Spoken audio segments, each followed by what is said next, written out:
Hey friends, it's Alex and welcome to my cosy November book haul.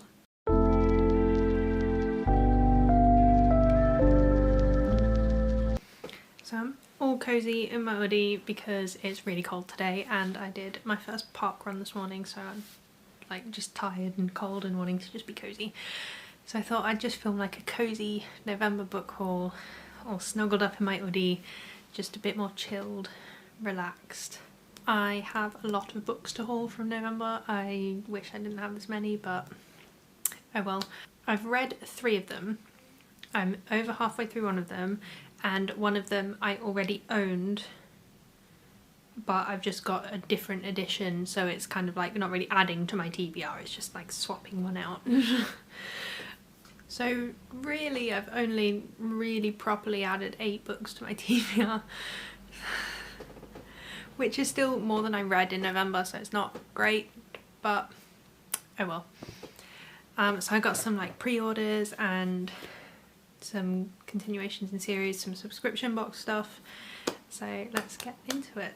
So first up is the book that I'm over halfway through and I'm hoping to finish today, if not today then tomorrow, and that is A Sky Painted Gold by Laura Wood, and it follows a main character called Lou, who, like, near where she lives there's this grand house and it's empty, and so she like sneaks into it, and then one day the owners of the house come home and she ends up like becoming friends with them and spending time with them and going to parties with them, and it just kind of follows her summer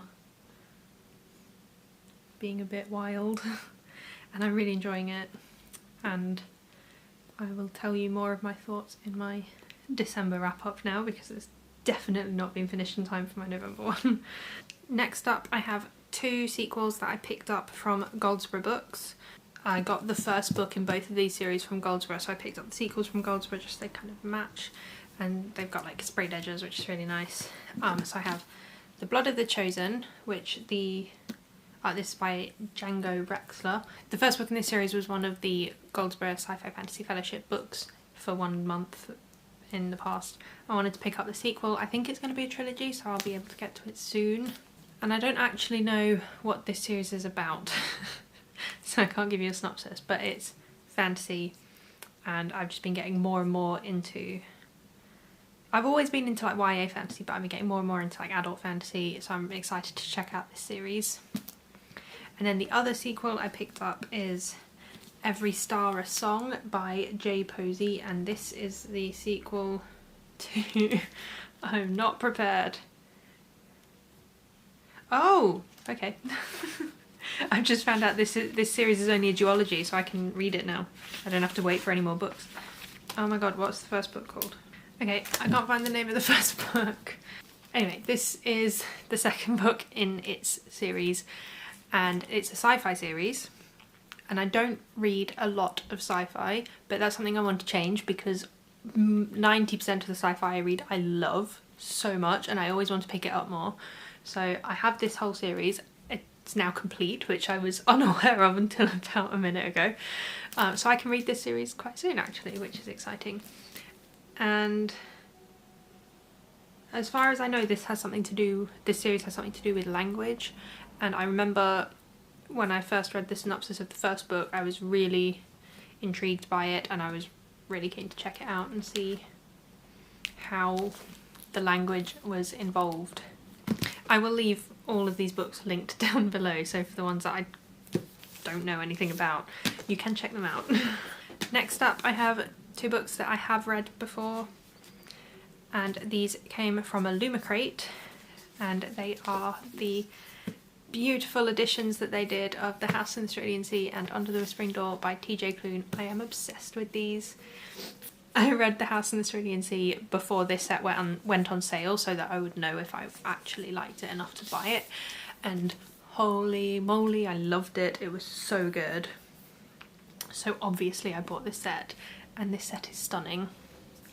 And then Under the Whispering Door only recently came out in October, I think. End of October, and I read this towards the end of October and into the beginning of November, and I loved it so much. I was slightly worried going in with how much I loved Cerulean Sea that this one wouldn't live up to it, and it was very different, but it was just as good. He's now one of my favourite authors of all time. And these editions are just stunning. They have these gorgeous, gorgeous sprayed edges. And then under the dust jackets, the art on the naked hardcover is stunning. Like, this is House on the Cerulean Sea, and it is just so beautiful, and it's got the house on the cliff, which is a very similar picture to what's on the cover but in a different art style, and it's just stunning, and I just can't get over how beautiful, I mean, both of these covers are. And then under the jacket of Under the Whispering Door is, again, it's in that same art style, and again it's got the house on the dust jacket and then the house on the naked hardcover, but in a different style, and it's just so beautiful. Can't get over it. So the House in the Cerulean Sea follows Linus Baker, who he works for the department in charge of magical youth, where he's a caseworker, and he goes and like assesses these orphanages for magical kids to make sure that they are safe, I guess is what they say they do. And so he goes to this particular orphanage and he meets Arthur and all the kids there, and it's such a precious story, and I'm obsessed with it. And if you haven't read it yet, I highly, highly recommend it. And then Under the Whispering Door follows Wallace, and right at the beginning of the story, Wallace dies, and he goes to this place on the cover, and it's kind of like a midway point for when people die but they're not ready to move on, and he meets all the people who live there and just forms a relationship with them. And right at the very start, just before he dies, he's like quite a horrible person, and it just follows him like accepting his death and just becoming a nice person, and it's just such a lovely story. And I adore TJ Klune so much now, and I adore these editions, and I'm so glad that Illumicrate put them out. So next up, I just picked up this book from Waterstones one day. Beth and I buddy read Pride and Prejudice by Jane Austen in November, and after I finished it, or maybe I was like right at the end of it but hadn't quite finished it, I went into Waterstones on my way home from work and I picked up Death Comes to Pemberley by P.D. James, and this is set after Pride and Prejudice, and it follows like a murder mystery, but it follows all of the characters from Pride and Prejudice, and there's a murder mystery, and I'm just really keen to read it.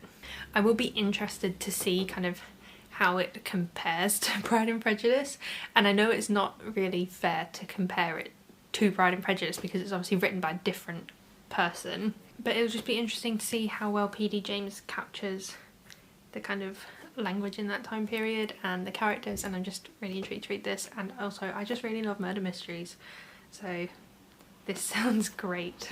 And I loved Pride and Prejudice as well. So next up is the last book in this haul that I have already read, and this is like my 9th or 10th edition of this book. I don't know, I've lost count of how many I have. And it is this really old edition of The Secret Garden by Frances Hodgson Burnett. This is my favourite book of all time. It has been for as long as I can remember. Beth found this edition and picked it up for me because she knows how much I love it, so thank you so much, Beth. And The Secret Garden follows Mary Lennox, and she and her parents live in India right at the start of the story, and something happens, I can't remember, because I think in the movie it's one thing and in the book it's another, so it's either an earthquake or a fire, and I can't remember. And her parents die and she gets sent off to live with her uncle in Yorkshire. It's been a while since I've read it, it's been a few years, but I'm pretty sure it's Yorkshire, and it just follows her kind of growing up and becoming less kind of spoiled and pampered and just becoming a really nice person instead of quite a horrible person. And I love it so much. And also, wow, completely forgot like the main plot of this story for a second there. Wow. It is my favourite book, I swear. So she stumbles upon this locked, walled garden within the grounds of her uncle's manor house in Yorkshire, and she also finds the key, and she kind of looks after it in secret and brings it back to life, and it's just such a lovely story and I love it so much, and I feel like I need to reread it now. So next up I have the book that I got to replace a different edition. So I haven't read this book, but I did already have a copy on my TBR, so it's technically not adding anything to my TBR. And that is the Penguin English Library edition of Tess of the Derbyvilles by Thomas Hardy. I don't really know what this book is about. I know that I really want to try Thomas Hardy one day, eventually. I have 4 of his books now. I want to collect them all in these editions as well, but I think they've gone out of print, so they're really hard to find. So when I saw this one in Waterstones the other day, I grabbed it right up. But yeah, all I know about this one is that it's one of his really depressing ones that will apparently make me cry. And I kind of like being made to cry by books, so I'm quite looking forward to it, but I'm also quite anxious because Mum said it made her just sob. And I don't think Mum's much of a book crier, so I'm intrigued to read this one, but also a little bit scared. Next I have some more sequels that I had on pre-order, but these were not from Goldsboro, these ones are just from Waterstones. The first one is Girls of Fate and Fury by Natasha and Nyan. Finally, I have this series complete.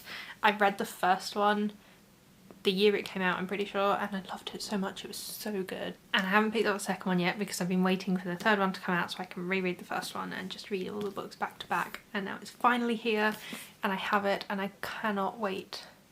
I cannot wait to find the time to dive back into this series. It's a fantasy book with a female-female relationship, and it was so good.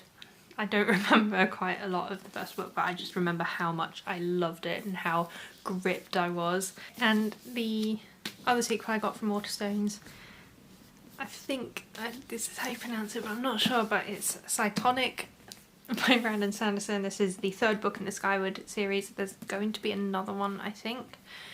I have not started this series because I've been waiting for them all to come out, but I'm very excited to because I have read some Brandon Sanderson and loved it, and then it's a sci-fi series, so I'm, like I say, I'm wanting to read more sci-fi, so I'm quite excited to read this one. Again, I don't really know a lot about this series. This is obviously the 3rd book, so I know nothing about this book, but I think the first book follows a girl, she's the main character, and she wants to become a pilot in this world, but she can't, or people kind of don't want her to because her father was a pilot and he disgraced himself somehow.